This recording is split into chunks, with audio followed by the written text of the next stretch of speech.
Okay, hello and a big welcome to the Cybersecurity Expert Talk number 4. And today's topic is artificial intelligence in cybersecurity. And it's an amazing lineup because we are completely international today. It's Magda. She is now currently in Singapore, Sudha, which is in San Jose, Silicon Valley, California, and from Sao Paulo, Brazil, with Dalton here. So thank you to the show. Amazing to have you here. Really, it's my wish list of experts talking in this show, to be honest. So when I was thinking about the episode, like artificial intelligence in cybersecurity, I got two pictures in mind. I mean, the one picture is, of course, always this positive picture, like what can we do? Like, can this artificial intelligence help us to improve stuff like that? And the second one, because I'm from this hacker generation who grew up with this Hollywood movies, like where artificial intelligence always takes over the bad stuff. So, and many of the hackers maybe know Skynet, which was the most impressive artificial intelligence network, which took over the world, and afterwards the robots was ruling the world and stuff like that. So there's a lot of, I think, imagination inside the artificial intelligence. And I would like to start with a more broad question. And the question I had in mind is like, look, what is really the current state of artificial intelligence? That's first. I mean, a lot of people, even let's take California, one of the technology evangelists, were writing books about singularity. I mean, the question, like for the people in the net, what does it mean? Singularity is, to me, the point where you can do no more prediction about artificial intelligence because the technology has so much progress. Let's say the artificial intelligence is improving itself, its own structure, its own programming, and by that it will explode immediately in terms of possibilities. And we as humans with our small brains, we have no chance to do any prediction anymore or to follow it. So singularity. And there are some people out there who say, well, the singularity is almost there, 2 years. Others say, well, it's 5 years. Another one say, well, it's 50 years. And I have no feeling about that. So my question to you, Sudha, is like, if you have the possibility to look in the future, so how far are we really away from singularity? So hello, I'm a technology futurist, but one of the things I do is I look at technologies that I get excited about, and then I use data to figure out whether this makes logical sense. And so I don't think that I'm going to see singularity in my lifetime. And like you're saying, 50 years out is too ambitious, simply because the word AI covers too many things. And the state of real AI that you're seeing in terms of, that you teach it one language and, it can learn the next language is what they're talking about, it learning itself, right? Everything else is narrow AI, which means it is basically taking historic data, looking for patterns, and identifying faces or learning languages or making sense of what I'm saying. So I usually keep Alexa here. I moved her out because she keeps talking when I'm talking. But you can see that they don't even know basic things. And then there are many algorithms that do interesting things one at a time, but it is narrow AI. So that narrow AI is not going to take us to singularity or anything else that is going to learn and have an intelligence beyond what we want to allow it to have. So well, that's my take on the timing of singularity. I mean, that's really good, because if you talk to experts like you, it makes me more confident, like what is humanity and how long we will stay here in humanity without getting, overruled by the AI algorithms. But I have Dalton here, and Dalton is a digital transformation expert.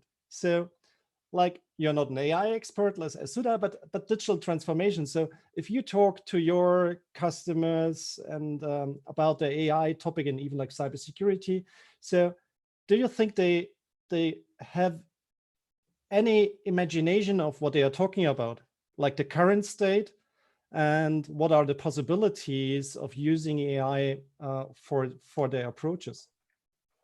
Yes, first of all, thank you very much, Mirko. It's a great pleasure to be with you here and with the other participants, Magda and of course Sudha. And regard that, I'm an electronic engineer, right? I work as a digital transformation consultant and advisor.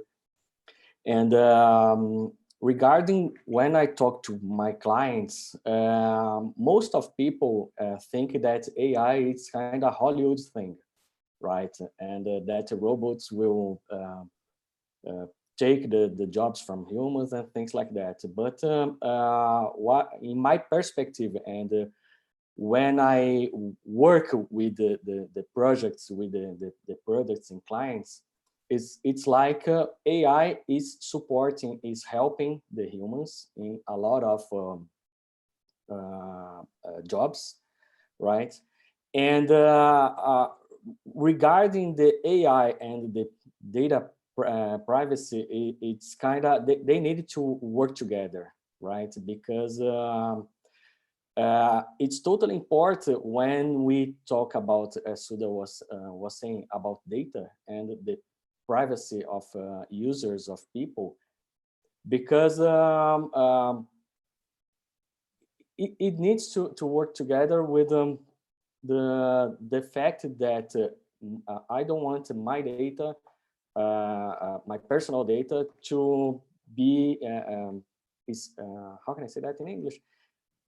Spied by someone, by some company, or by the government, right?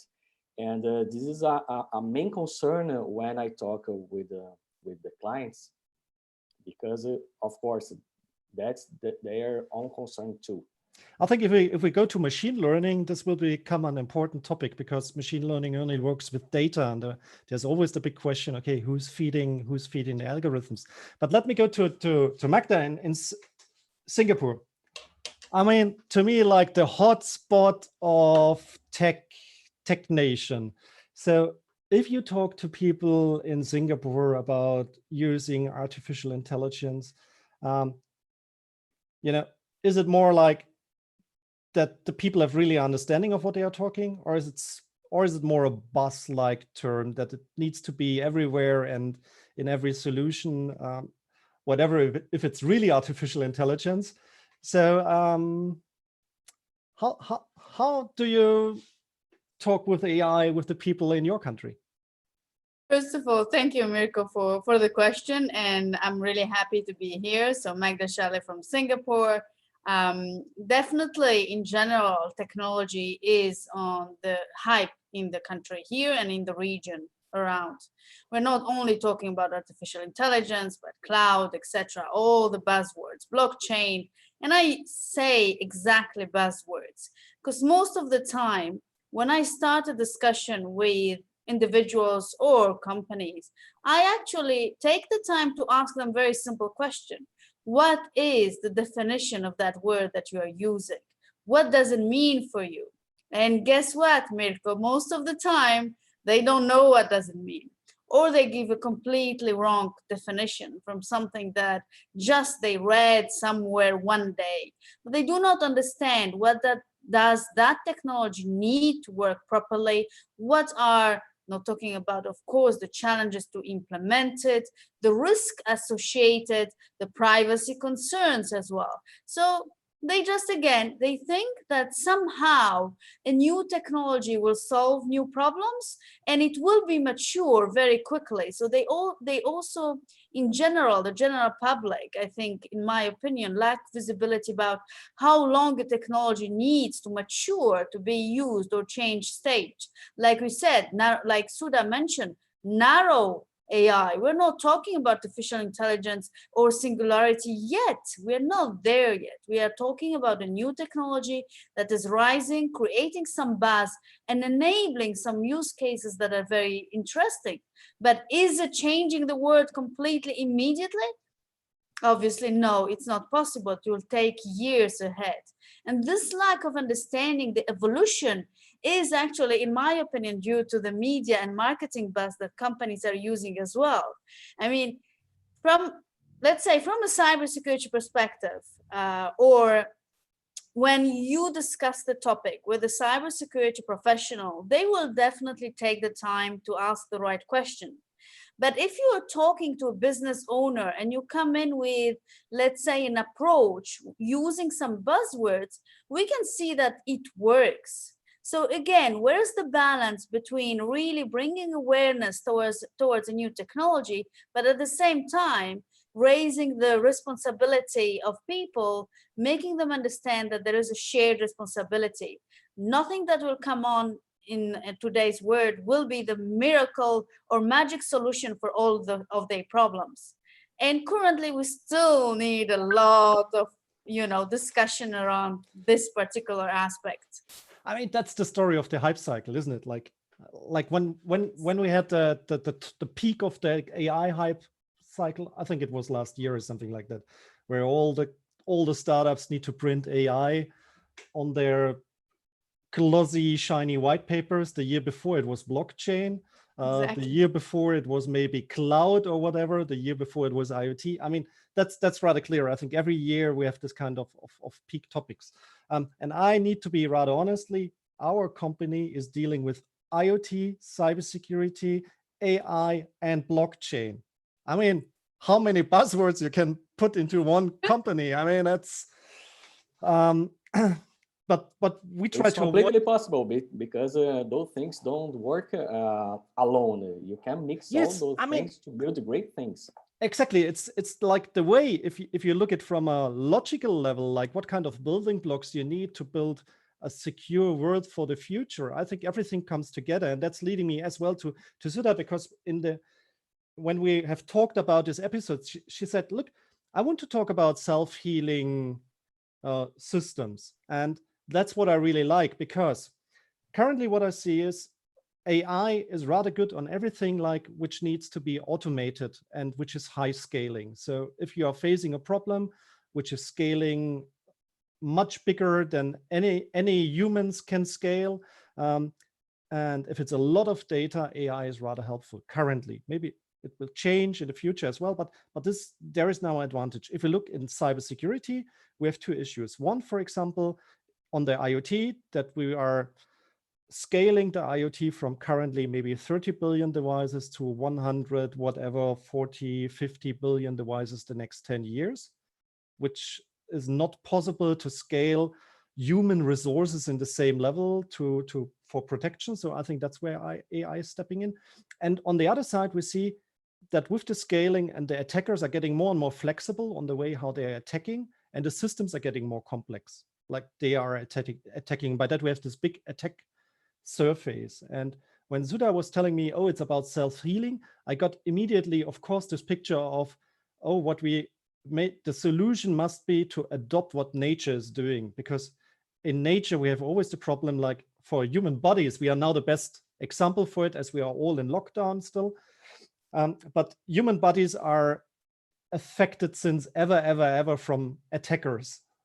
And what we are not dreaming of to prevent completely, to keep the attackers outside, because we know it doesn't work, because it's a complex system. A body is a complex system. So what we have learned is for self-healing mechanism, where we say, well, there are constantly attacks going in, there are constantly manipulations in terms of us, maybe our DNA or whatever, but our body has developed mechanisms for self-healing. And that's, Sudha, like, just tell a little bit more, like, what is your idea of self-healing and where AI is stepping into this topic? It's a huge topic. So so I have to tell people my favorite AI is the self-driving car, because it is going to take a function that we do, which is driving, we should not have even we should not have even started in the first place as humans, because we are erratic and we make mistakes, and there are hundreds of thousands of accidents and deaths that happen each year. And so self-driving car is one technology that was created saying, instead of the human, let the vehicle drive itself.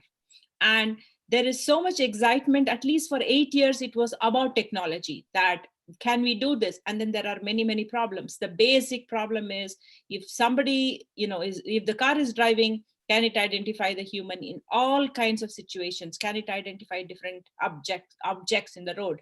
And today the car, which runs on an AI inference model and learns each time it is driving in a pilot and improves, it doesn't improve dynamically, it improves as the next version of software fed by the images it sees, but it cannot identify if it had not seen that object before. And even when you say human, and it has to be trained in human in all kinds of situations. But then people are taking that next step and saying, can we look at the emotions of people? Can we get the gait of people as they're walking? There is always a positive side of the story when any of these are said. And they said, we can heal your back problem if we actually find out how you're walking, and AI can predict whether you're walking right or wrong. So, but then there is the other side of technology where somebody could misuse it and say, hey, you have road rage, I'm not going to let you drive.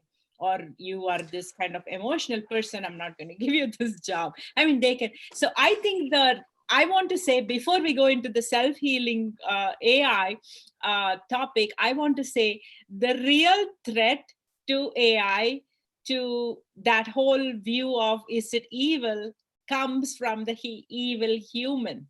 I don't think AI can become as evil as the human who is today. There are some humans who are not good, who manipulate, like even in Skynet, right? It is not the device that woke up and said, I'm going to rule the world.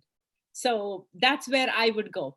So having said that, the concept of AI is always fascinating for me, not even just AI. Even before that, I used to head mobile analytics at eBay, and we used to look at data and to optimize customer experience. And I sincerely believe with my team that we are helping the customer to make the right purchase. And after some time, I realized it is not just, the customer making the purchase.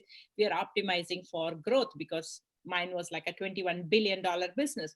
But I have patents in data mining to understand, is this a buyer or a seller, and are they interested in this kind of product, and how do we optimize and bring that back as a learning system, not as a healing system, but as a learning system. So the thing with AI is that it has the capacity to learn. And what kind of data are you going to feed it, and how are you going to reward the AI to go in that direction, is where we are today. So the concept of healing AI is useful, like a doctor, right? A doctor heals people and is a good person. So if the AI is going to heal for cybersecurity, to bring us back to the conversation we are supposed to have here, right? Because I was thinking cybersecurity in a self-driving car is scary. So if the AI, and there are AI solutions from startups, where they, in real time, they look at the brain of the car.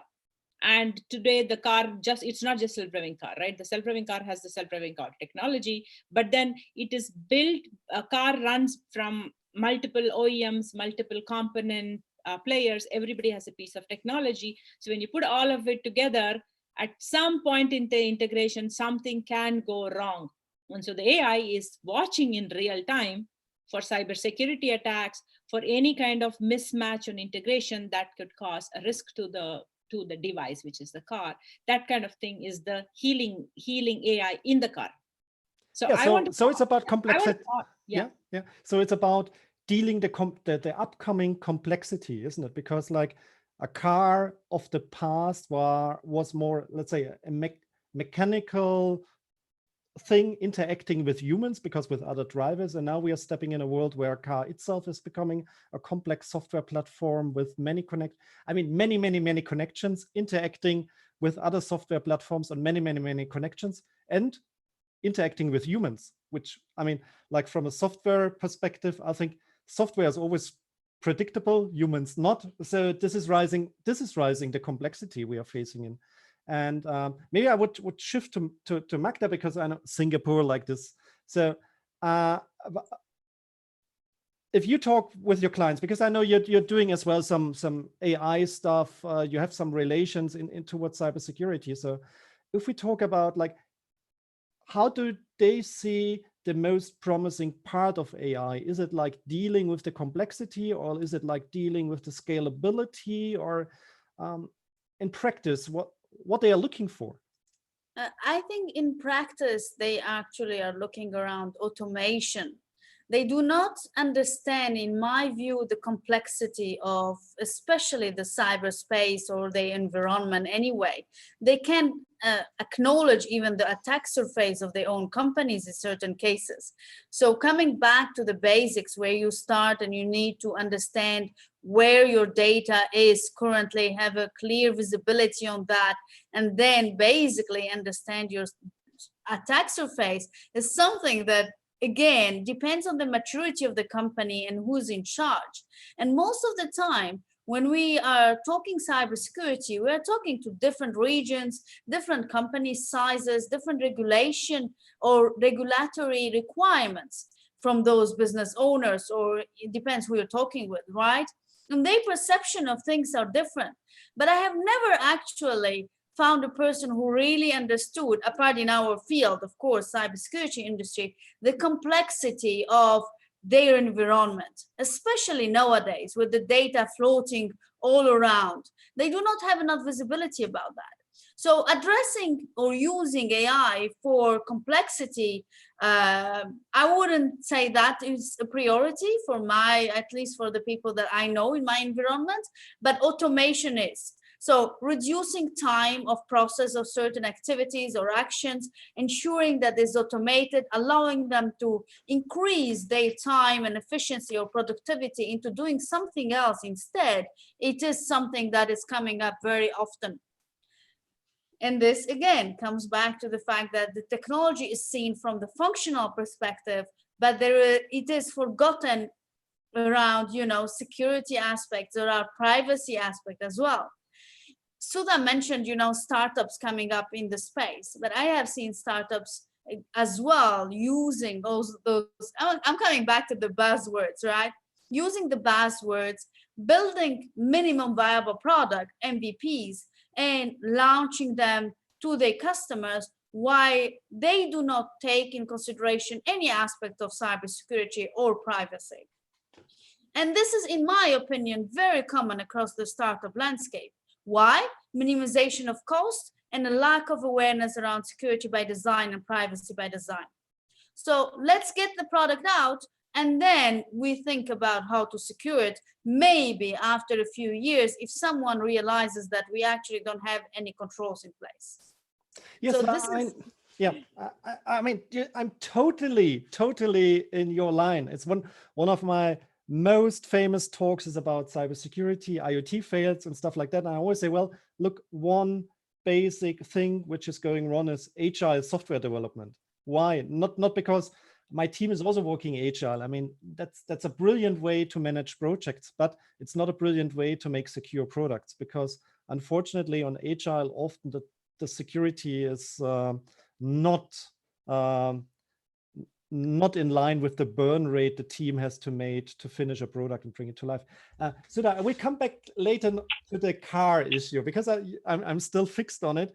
And there are some interesting topics, but I would just hand over to Dalton now as well. I want to add add one thing, if that's okay. Yeah, it's okay, yeah. So I wrote a book called IoT Disruptions 2020 in 2016.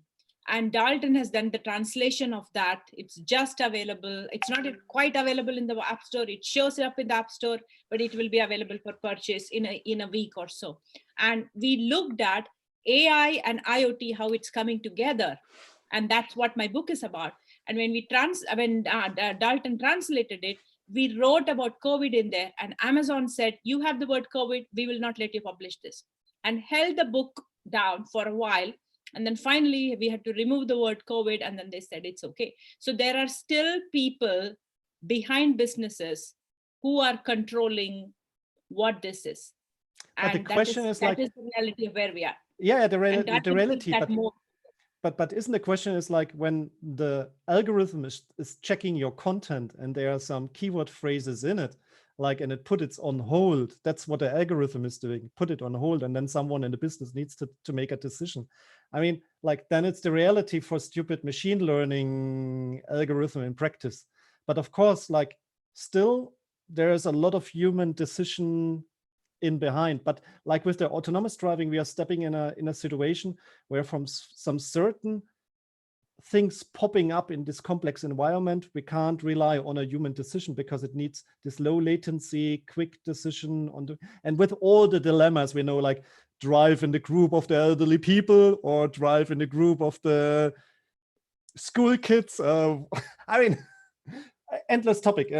But Dalton, like, I know that you are IoT AI, as even Sudha said, expert. Like, if you now talk with your clients regarding this promising of AI, do they look more on, let's say, also automation issues, or are these also guys who are now planning their new products, their new complex products, and they are thinking about more like, how can we deal with the complexity of the future? Yes, it's a great question, Mirko, and it depends on the project. It depends on it depends on each case. I can mention one of my latest projects around IoT and AI. I started building something for smart home. It's pump, automated pump, but to trigger the pump itself, instead of contacting with the hand, this liquid soap pump, I built something using voice command, like, okay, Google, liquid soap, please. And the pump goes down automatically, and my hand just to receive the liquid soap, right? And I expanded this for smart building, where I installed it here where I live. I live in a condominium with 2 buildings, and with the manager, we installed this kind of thing in the 2 buildings to keep people safety, hand sanitized. And one more thing I installed is a thermometer with no contact, just to gathering information and data about the health of the people of the community who lives here. And when we talk about data privacy, we're talking about receiving those data. But for example, if Mirko, if Sudha, Magda, and Dalton lives here in this condominium and they want to, it's not no obligation, they want to sanitize his/her hands and take their corporal temperature, they can use this kind of digital solution. But when the manager of the condominium receives this kind of data, he is not receiving the name Dalton, Mirko, Magda, and Sudha.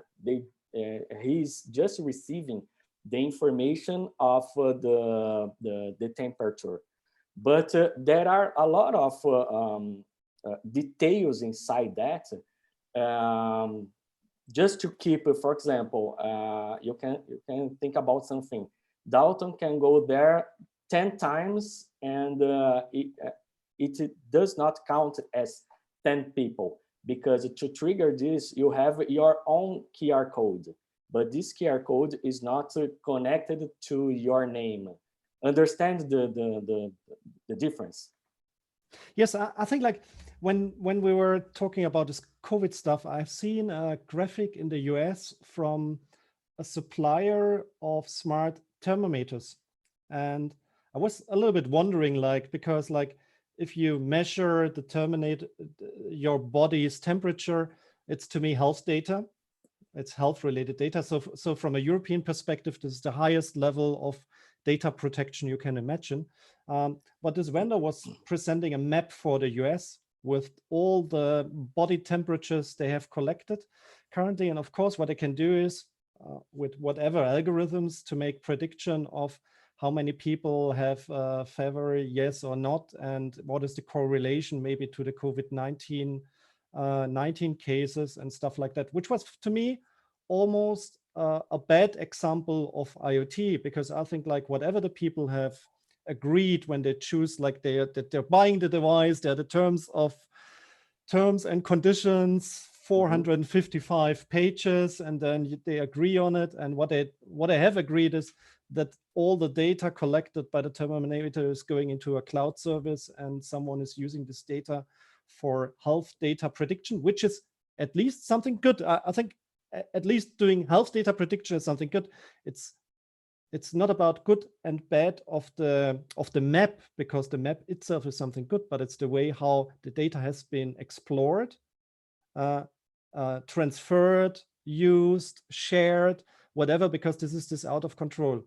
I will come back later to you, Sudha. I have still a question, but I just want to know, Magda, like, how is the awareness of companies about, like, when they step into IoT and they say, well, we have collecting data and data is the new oil, blah, blah, blah. How is really the awareness on privacy issues and data protection issues there? I will come back actually on one point that was mentioned by Dalton about, that there is a disconnection between certain areas. And I think when we're talking about privacy, I see a lot of companies doing literally a checkbox exercise around compliance. They do not take in consideration the technical requirements as such of securing data. Perhaps that exercise of compliance with the privacy regulation or law could have been efficient 20 years ago or 30 years ago, when we had papers and data wasn't actually around, the cyberspace across the different, devices, different storage like cloud, etc. So I would say there is a complete disconnection between privacy, in my opinion, and security. And therefore, that brings me also to the other problem. There is a misunderstanding of how both can ensure that whatever new technology you adopt in the business, it will enable the business as such to perform additional activities, to make sure that the business is more competitive, to raise additional interest from partners, clients, etc. So when we are talking about adopting IoT, the business side sees only literally the direct usage case of that IoT. I will collect data that will enable me, for example, a smart building. Perfect.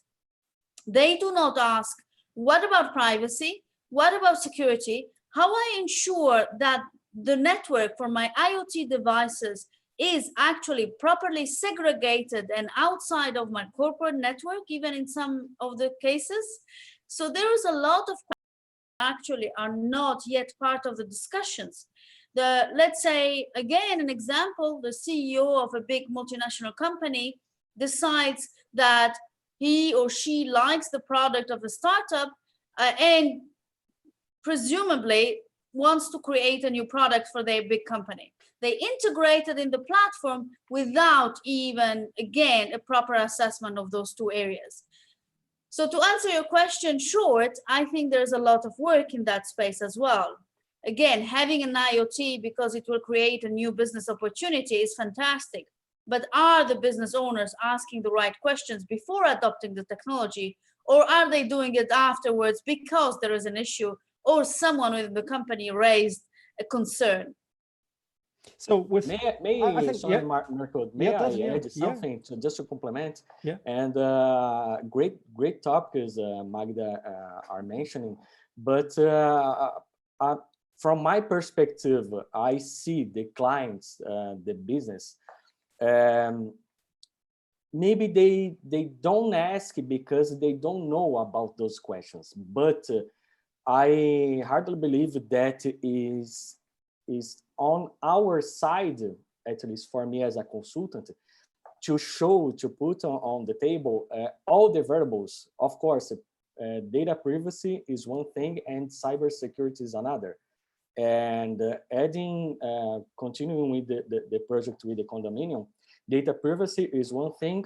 For example, we caught at least 5 people in the condominium that tested the fever, right? And the rule is, we don't know your name. You are free to share with us if you are with symptoms or diagnostic with COVID. And from these 5, only 1 is missed. We don't know. The other 4 people got in touch with the condominium manager, and we saw the data privacy for those people completely covered, and the cybersecurity around the digital solution itself, it was covered too, because of all the IP network, internal and external network stuffs around the protocols we know. But that's to me this kind of, okay, technical, you can do it. I would like to play Mr. Super Evil now, and I will, because I have, for the next question for Sudha, I'm now playing Mr. Super Evil because you said, well, the evils are the humans, isn't it? So let's take in consideration AI is something which is always connected to big data, because you need, like for machine learning, you need kind of big data for training algorithms, or on the other side, or it's about automation, how to leverage the best out of data. So AI is always connected to big data. If I am Mr. Super Evil and I think about what will be the next ransomware business model, then I think the next ransomware business model is to manipulate the data sets which are feeding the AI algorithms. Now it's getting a little bit more complicated, to force them to wrong decisions, and by that to disturb the system or affect the system which are doing their operation based on the decisions of the AI algorithms. So it's a little bit a more complex way of attacking, but at the end, as we know, that there are a lot of maybe businesses in the future are based on AI data-driven business models. I can create huge amount of damages. And as this is about big data, it's rather hard to find out which kind of data points have been manipulated, yes or not. So my ransomware approach for ransomware 4.0 2025 will be, okay, I will manipulate the data points. And look, customer, if you want to have information about what kind of data points I have manipulated, you have to pay, I don't know if it's Bitcoin or Monero. Let's see the next 5 years, what will be the best cryptocurrency. So Sudha, how can we, first of all, is this an insane idea? And secondly, what can we do? I mean, how can we protect ourselves from this kind of attacks? So I love what Magda was saying, that, you know, businesses assume technology is here and ready, will do whatever they think it will do, and ask and get started. And second thing is, it is really about automation and, you know, saving money or creating some efficiency. So when we are talking about AI and evil, we are not thinking about the typical enterprise use case, which is all about optimization. So I want to separate out the building the AI algorithm, which is a $100 trillion business by 2025 is the projection. And the applied AI is a $14 trillion business because of the friction of digital transformation and change management and all that stuff. So in your example, since you gave an example of a company, I'm assuming they had silos of data. Somebody like Dalton, who's a digital transformation consultant, came in and said, okay, let's make sense of this data and put this together. And then Magda said, hey, you can't just, you know, make whatever you're asking happen right now. It does not make business sense. Let's go focus on creating this efficiency for your customers, say a hotel check-in, right? So when you come in and you say AI and a hacker wants to manipulate, hackers typically manipulate because they want to hold companies hostage on something very quick and easy, right? That they can turn it on and turn it off. So I personally think this whole idea of changing the algorithm so that they can hold them hostage is not going to happen because of the human, right? The human motivation, if the human is a hacker and wants to make money, it is easier for them to just say, I won't let them open the doors or close the doors or do something, get into your system. Or, in olden times, we used to have this cookie monster as a virus. And you have to keep feeding it a cookie and it'll say, ha, ha, ha, and it'll just loop around and you have to type cookie. So I think the hacking the algorithm is feasible technically, but what is practically going to happen is they are going to look at the applied side of AI and easily hack it to hold them hostage. But coming back to your theoretical set, what if that could happen, right? I would say that unfortunately is happening today in the algorithms, not as a hacker wanting to hold somebody hostage, but because of the prejudice of somebody wanting to profile somebody racially, right? So to actually, bring their evil prejudices into the world, right? So that is already happening, not by a hacker, but by the person who's actually building the algorithm, A, because they are prejudiced, or B, because they're just manipulating the system. So there is a whole set of people who call themselves as AI ethicists, who are working on this, saying, in a healthcare setting, we want the AI to be transparent and tell us why it made a certain decision. And in Dalton's case, it said the temperature sensor is a sensor, so it is actually going to say, give the temperature. But if it's an AI looking at a pattern and say, yesterday you were not sick and today you're sick, and I see a pattern, and based on that, the AI says, somebody who entered building 5 is sick. Somebody who entered building 6 is not sick, right? So it's possible that you could have the AI manipulated. So there is AI ethicist. I think AI ethicist is the hottest job of the future, near future, because we are going to have these evil people who are going to mess up the data that feeds the AI. And there are going to be these AI ethicists who are saying, this doesn't make privacy sense. Even if you think it's privacy protected, I can actually, it is not differential privacy, that I can do some calculation and deduce who that person is. If Dalton, in your case, if you start getting a temperature sensor like that in a certain building, even if you don't know the person, you would have ways to narrow down and say, this person went this time, this person went again, or they seem to be coming at 4 o'clock, so it looks like a person who's coming back from work. When they went in, there was this other little person, so that's a person with a kid. You could do some manipulation and arrive at that. So my main point is, theoretically, that hacking is feasible. Again, all the systems that are being built, like AI is not running itself. It's not like a physical thing that's running itself. It is being funded by somebody. It is being developed by somebody who's paid to do that. And there is a motivation, and they have a distribution channel to reach people. That is the construct of business under which AI is deployed today. And that is run by a good person or person with prejudice. I mean, to be honest, we are all humans. So I think what we have seen on some good cases is that human failures are just swapping over to the AI algorithms and the way how the decisions there were made. One famous failure was the chatbot on social media, who was then just turning into a more, let's say, racist level, because it was just, let's say, he was on a bad peer group for feeding the algorithm. And so and then you have all the self-amplifying mechanism that if you start in one direction, if the algorithm is running in one direction, you have all the self-amplifying effects, and it was getting a racist chatbot. But nobody, of course, from the engineering team wants to build a racist chatbot. It was just a question, like, let's say, a wrong setting of the experiment.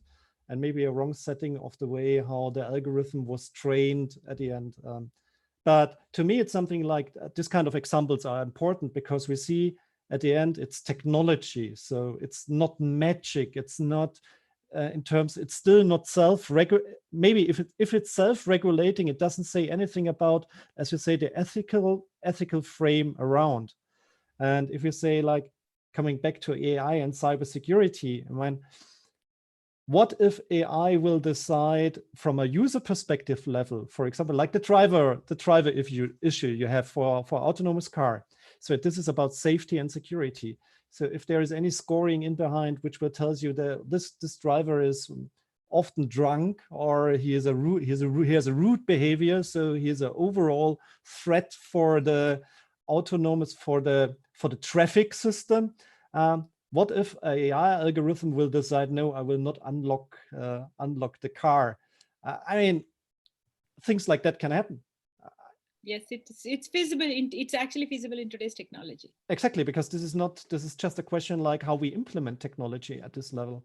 And even what I see in Australia, they have a system by which they take the images from traffic cameras and look at people in the cars and use computer vision to figure out whether the person is texting and driving. So they are actually looking at images of people. They're looking whether they're holding the cell phone and they're on the driver's side. And that's very basic algorithm that I'm giving, but I'm sure it's doing a lot more intelligent things to figure out whether the person is driving, and it sends them a ticket. And so again, it's presented as it's going to help people. I think the problem is not that it's sending a ticket. Maybe that's okay. I think the problem is always like if the systems are getting this kind of complex on making decisions, it's always like if now something is going wrong. I mean, we know that the algorithms has also false positive and false negative possibilities. Yeah. So now, unfortunately, I'm a false positive for the ticket. You know, I have no chance from an evidence side. I have no chance to approve it anymore. Like, because if everybody's trusting into the algorithm system like that, we are completely stepping into a world where sometimes the dice, because it's still a little bit rolling the dice. And if you are unlucky, you get a ticket. I mean, even if you have not texted, and you have no chance to approve it anymore. That's something what I'm a little bit feared. And even for cybersecurity, like, oh, they are all now this promising algorithms stepping in.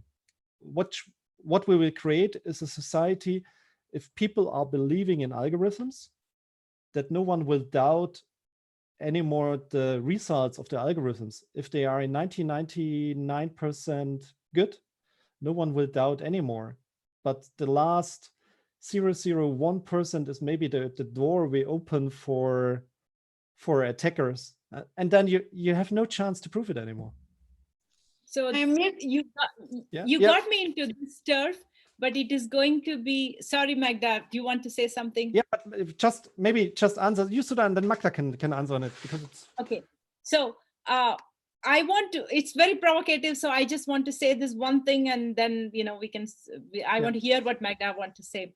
So I would say, in that situation where the algorithm, we get to a society where we trust algorithms, and algorithm could do things and the human can become powerless, is never going to happen, because we are going to have another algorithm that is going to come to our defense. There's going to be a lawyer algorithm, or lawyers are going to have some kind of AI which already exists in legal industry, who are going to say, how do I prove that my client was not wrong, was innocent, using the data? So it's going to be, maybe there is, all these cars today are connected and they all have cameras. So I can actually show the camera from my Tesla to show that I was actually not, I was innocent, and I was not, I don't deserve this ticket. So the point is, you could have AI making the acquisition and another AI actually fighting the case. So that is where it's like becomes a learning system. So I want to it's like chess chess playing AI. So Magda, what was your? I really like that, and it's definitely what I can envision as well. You know, in the future, basically having algorithms from lawyers trying to fight back for sure. So the great example. I wanted to actually come back on the fact that people believe that an algorithm will solve their problem, like even if it's 99%, they don't realize that there is a part that might be wrong. This is already happening, in my opinion, with companies adopting cloud. I hear very often on regular basis, and this is no matter of the company's size, like statements like, oh, but my cloud service provider is taking care of my security. And I'm like, why? Where is that exactly written in your contract? And then that starts the discussion, and they come, what do you mean? They take care of my security. I'm like, no, unless you have a managed service provider where you clearly identify the scope of work. If not, you have a shared responsibility. And that means that you need to do your part of the job in order to ensure the security. And this is something, again, where there is a misconception that, oh, it comes by default. It will bring with it the security, the privacy, everything is embedded, and then I can trust it on top of that. So when the question of trust comes in, I actually like to mention the example, and I use it very much in my awareness training as well. I mention, who do you trust the most in life? And people look at me and their answer is very straight, myself.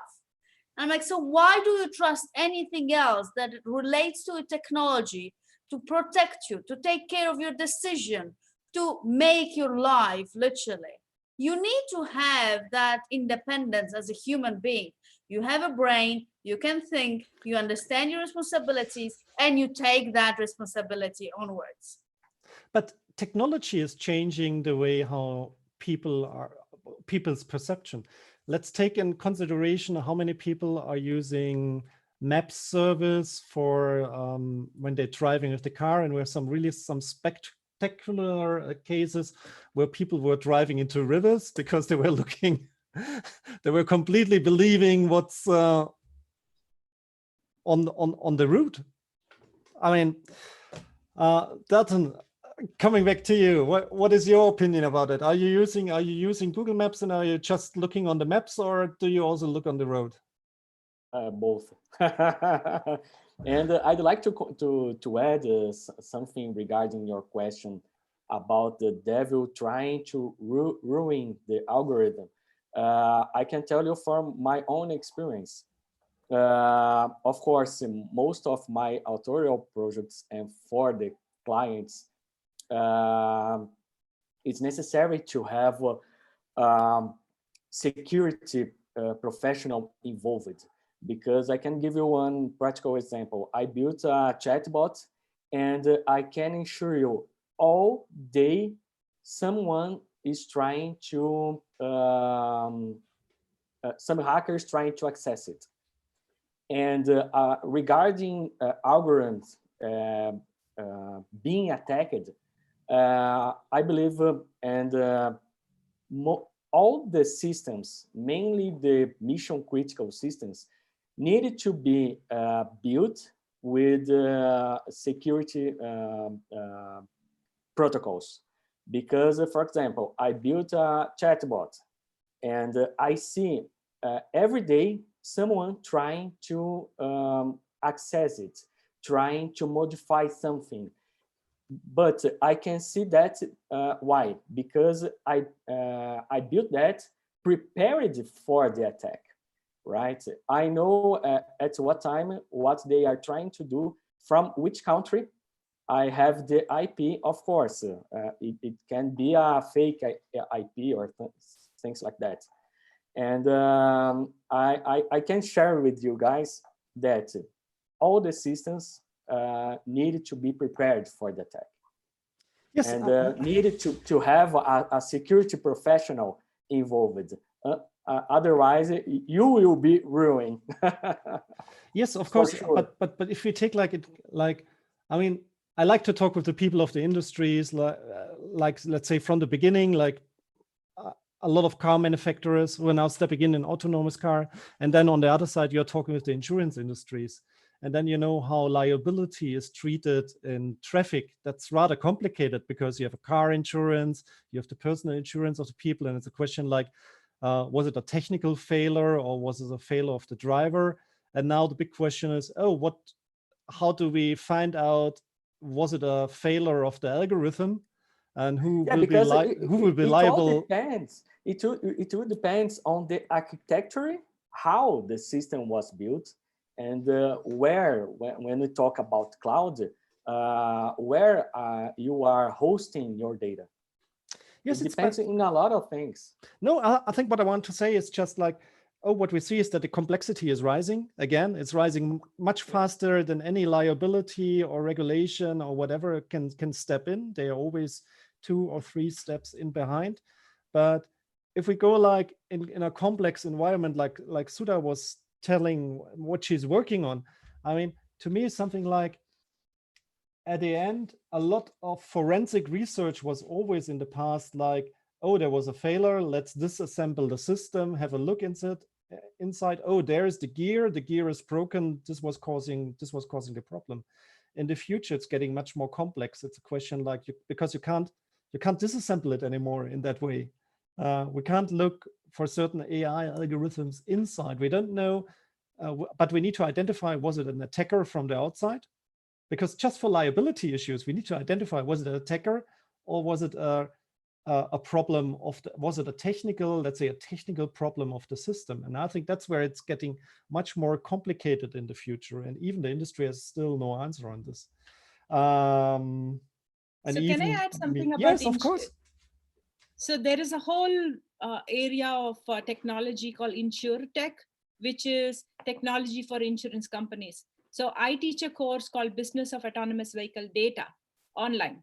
And all the cars that are launched, are released today or like sold today, actually come with a SIM card. They don't sell it to us and ask us to get a service because we are not used to that model. But there is data that is going in and out of the car. And all the parts of the car have digital twins, which means they are sending data and they're collecting data all the time. Car makers are not utilizing all their data. So there's a lot of possible use cases. And one obvious one is the insurance use case. And so there's a whole bunch of technology that insurance companies are using to dynamically figure out who can be blamed. So did the accident happen because the person was not driving properly? Then you can look at their past driving behavior and say, this is your pattern of behavior of driving, and you tend to press on the brake pad fast because the brake pad in your car is failing at a faster rate than the average of this model. So yes, you have a higher chance of being blamed for that. And so again, it's an AI that is going to look at historic data to make that decision. And insurance companies are looking to figure out how dynamically they can assign. Yes, wow.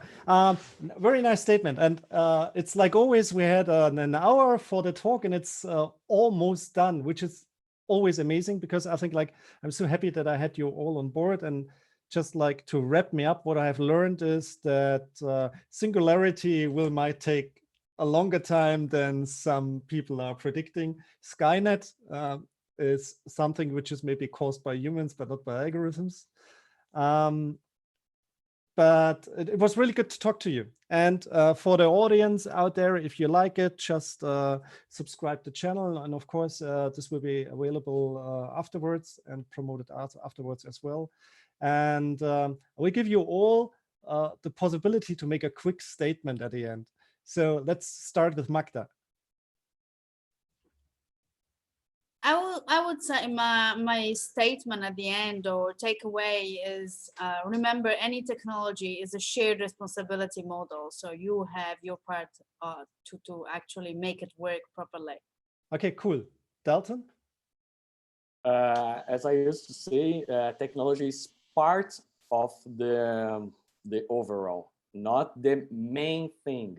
Sometimes technology is the heart, sometimes it's the brain, sometimes it's just the arm. Yeah, and cool. You need to mix technology with process and another things to make it all work. Very cool. Sudha. I would say everything that you see as AI today, when you see it, you have to see that the hype is what is driving, page views for somebody, another AI manipulating a system. So take that in perspective. And my take on this whole AI is, with technology, we are trying to recreate nature. And that's where we are. We have not gone past that stage where it is doing anything that we can't even imagine is possible today. So the one thing that humans have is imagination. And the one thing humanity has is kindness. And that cannot be recreated. So even I saw a robot that is a nurse. And I was like, you should not have a robot being a nurse. Yes, it could do temperature taking or something in today's situation, which might be useful. But the empathy with which a nurse would interact with a sick patient is never going to be replaced. So I believe that as long as we look at things with humanity, which is how we have empathy and kindness, and we are able to put ourselves in another person's shoes, AI is not going to take over anything. And at the practical sense, where like Dalton and Magda were saying, think about technology and as process and what it is doing. And it's not just going to be a panacea for everything. So see what it can do, because you are going to make it do what you want it to do. Okay, we are make it. Thank you very much. Very good last statement. So just the next announcement, the next cybersecurity expert talk, we do a recording. We show a recording next week about quantum computing. I did a very good interview with Andy Stanford Clark on the state of quantum computing, which was also exciting. So have a look there. And ladies and gentlemen, thank you very much for joining. This was really an exciting talk. Thanks. Thank you so much. Thank you very Bye. much. Thank you very much, and stay safe, everyone. Yes. Thank you. Bye.